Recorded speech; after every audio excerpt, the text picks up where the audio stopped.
And we back. Now today we're playing underrated, overrated, or neither, or a combination of those three.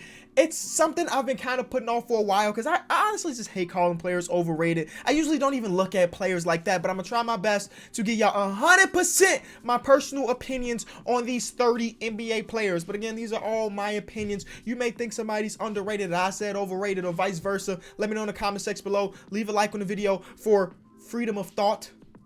Such a beautiful thing, isn't it? But anyway, let's get over to it. Now, I know this is in a quiz format, but it's not really a quiz. First of all, this is real weird because I was literally trying to, I was looking at Love Sacks, you know, like those big old beanbag chairs. You may not know. I was looking at those. They're really expensive. I was on their website and now I get an ad for it. Very interesting stuff. Not a promo, by the way. But it's in the quiz format, but it's not a quiz. All right. The answers of this quiz are based on majority. Okay. Trey Young. Is Trey Young underrated, overrated, or neither? I'm gonna have to probably pause. Some of these I'm gonna talk a lot about, some of these I won't. So I'm gonna pause for Trey Young. At this point, I think Trey Young is kind of underrated. Coming into the season, I mean, him and the Luka comparisons will be forever just because they were traded for each other. Luka's getting a lot of buzz. Obviously, he's putting up MVP numbers on a playoff team, while Trey Young is putting up great numbers on a sub-500 team. But I think Trey Young's impact is great, right? Once we finally see the Atlanta Hawks build a roster that's competent, the world is going to be buzzing about Trey Young. So I think at this point, he's kind of underrated because he's being overshadowed by Luka, which is fine at this point because Luka deserves all the hype he's getting. Oh, this guy thinks he's neither. The creator of this quiz. Jason Tatum. I'm going to just say Jason Tatum is neither. In his first couple years of his career, I think he was overrated, but now he's finally coming into his own. Like, you remember the old jokes. He's only 19. He's only 8. Those are no longer it. I think we legitimately know that Jason Tatum is a good NBA player, so I'm going to say neither.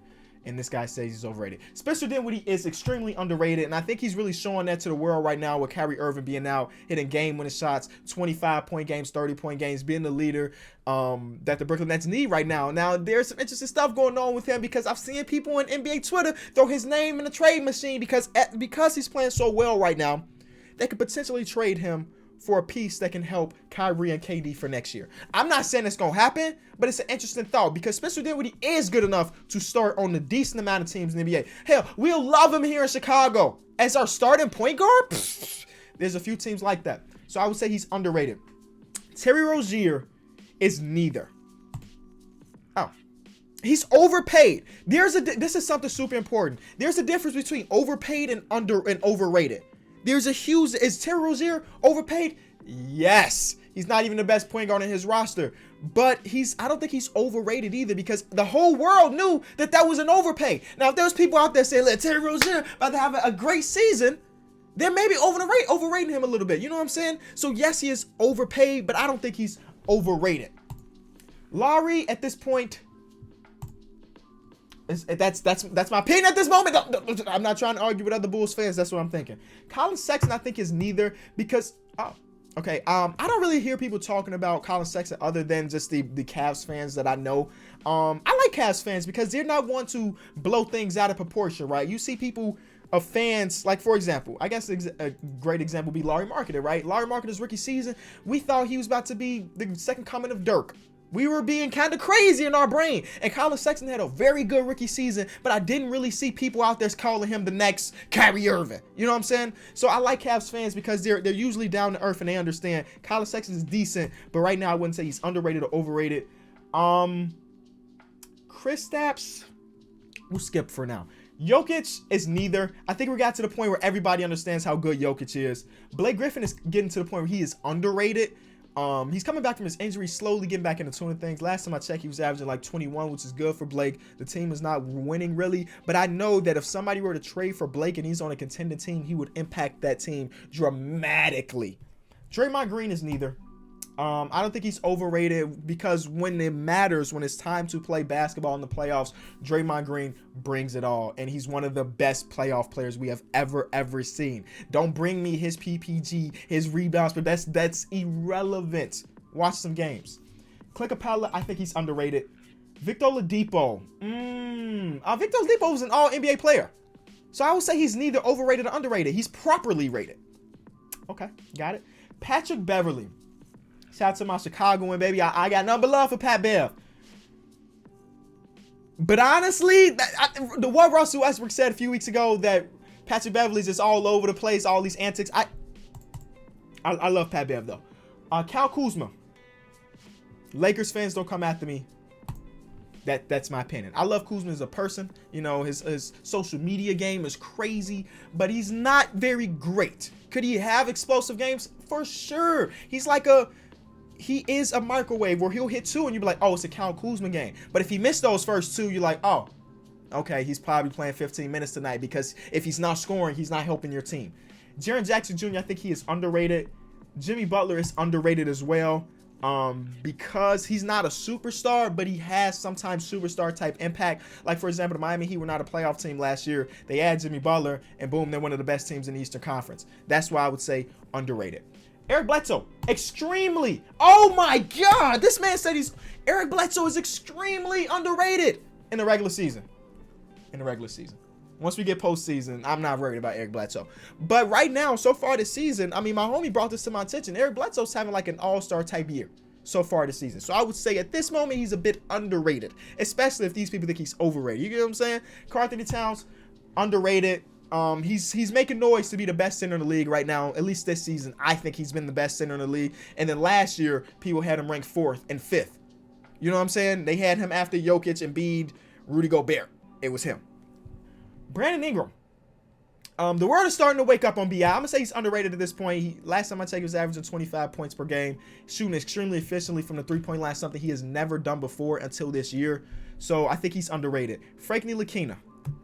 Knicks fans love them for Frank Ntilikina. I love that he brings the defensive side of the ball, but his offense just not there. I'm going to say he's neither underrated or overrated. Next, Chris Paul is underrated. And there it is again. Chris Paul is extremely overpaid, but he's definitely underrated. When people at this point and coming into the season, and I fall into this too, when they were ranking point guards coming into the season, Chris Paul, on a lot of people, wasn't even on the top 10 list. Chris Paul is undoubtedly a top 10 point guard in the NBA. Are you kidding me? So if you're saying he's not top 10, you're extremely underrating him. Let me show you some statistics. I'm not big on the stats, but this is really showing. I'll explain this to you. Effective field goal percentage, he is in the top 85 percentile, which means that there's like 15% of the league that's better than him when it's effective field goal percentage. At the rim, he is the best finisher in the league at this moment. His mid-range shot has always been great throughout his career. And his three-pointers, come on, man, 40% on all threes in the corner. He's elite. That's just shooting the ball. Look at his own off numbers. Shout out to Cleaning the Glass, by the way. His own off numbers, bro. When he is on the court, his team is plus 4.5. That's all you need to know. This right here, this number, plus 10.1 and points per 100 possessions we on the court is crazy. The defense, I must admit, the defense has not been as spectacular as it was in previous years. But all that is being said, Chris Paul is underrated but overpaid. I'm telling you, there's an in-between spot, and Chris Paul is there. At this point, Aaron Gordon is neither. I would say he's neither. Tobias Harris is overpaid, but he's not overrated or underrated. Because I'm comparing this, think about this, I'm comparing this from the fans' perspective. The GM overpaid Tobias Harris because he believes that Tobias Harris can be his star, one of his stars at least. I don't see that. The fans didn't see that. The moment Tobias Harris got that contract, people on Twitter like, hello? Is he worth that much money? No, he's not worth that much money. So the GM thought he was. Shout out to Elton Brand. But the overall consensus is that, man, Tobias Harris got paid a lot of money because he's not amazing. Devin Booker, at this point, I think the fact that the Suns are winning games, the world is starting to realize that Devin Booker is one of those top elite guys. So I would say he's neither underrated or overrated. Because I think people know how good he is. The problem is they always wonder, like, okay, can he do the same thing on a good team? He's doing the same thing on a good team, even higher. Last time I checked, he was shooting 50% from the field, 50% from three. That's crazy. CJ McCollum is always going to be kind of underrated in my eyes. Buddy Hield, underrated. LaMarcus Aldridge, I think he's underrated. Ooh, LaMarcus has been one of the most consistent players this whole decade. Like, literally, the whole decade. Check his numbers. He's been consistent. Kyle Lowry. If this dude says Kyle Lowry is overrated, I'm going to be heated.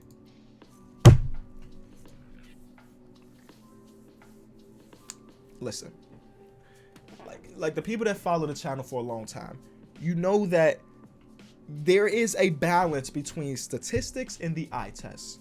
Kyle Lowry does all, and I mean all of the little things that matter in basketball. What makes him a good leader is the fact that the dude is old. Like, I would consider him, he's an older point guard. He's still diving on the floor. He's still taking charges. He's at the right defensive rotations. And this year, before he got injured, he was having an all-star type year again. How can somebody say that's overrated? I don't understand it. He was having all-star numbers before he got out with an injury. I just don't understand it. I don't understand it. I don't know. Mike Conley, I think this guy's going to say underrated, but I think he's neither. Yeah, I don't think Mike Conley's either. John Wall, I feel like it's been 5 years since I've seen John Wall play. That's just how it feels in my heart. But if I had to pick underrated or underrated, let's go. John Wall, at this point, I think he's underrated.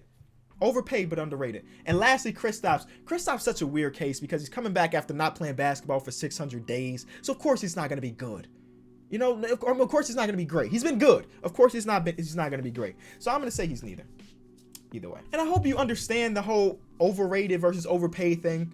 I hope that I explained that right because it's super important, because people look at someone's contract and say, man, that guy is overrated. Not the case. Chris Paul is a prime example of this. The Houston Rockets had to pay Chris Paul that money because if they didn't, he was going somewhere else, and they had championship aspirations. They knew that Chris Paul wasn't worth that contract. That's why they traded him a year later. They knew he wasn't worth that contract, but he was the last glimmer of hope for them with James Harden to win a championship. When Chris Paul was on that court, they were this close to beating the Golden State Warriors. Think about that. That was just 2 years ago. They were this close, and then Chris Paul, was it a quad injury? Hamstring? I don't even remember. But he went out, and then boom, the season is over. Tell me, how is that overrated? Huh?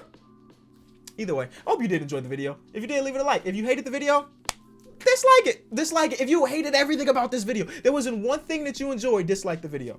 But if you like one part of it, that's enough for a like, right? Okay. Enjoy your Saturday, boys. I'll be back tomorrow.